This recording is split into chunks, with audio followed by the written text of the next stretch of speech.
Abantu abamu obuwanguzi bwaffe tubuluzingira ku ntandikwa. Obuwanguzi bwaffe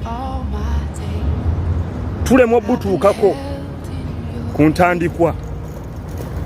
Ku ntandikwa kasitolemwa okubeera omuvumu, okubeera ow'amaanyi, tosuubira buwanguzi. Entandikwa ebeera nzibu nnyo, ubeeramu okulumwa, okuzitoowererwa, ebintu bibeera bikalubu.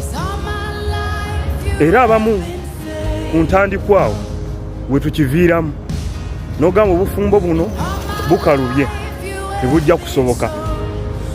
N'obuvaamu omusajja ono tajja kusoboka, n'omuta omukazi ono tajja kusoboka, n'omuta.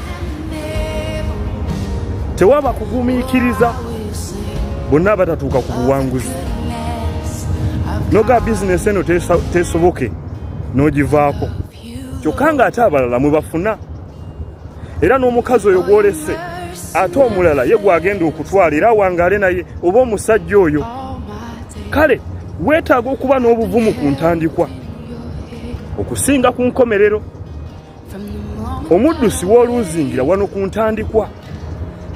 Entandikwa kasooba ng'otidde, tosuubira kuwangula. Obuvumu bw'olina wano ku ntandikwa bwe buwanguzi bwo. Obwo bugenda kutuusa ku buwanguzi obuvumu bw'olina. Mukama akumpeera omukisa.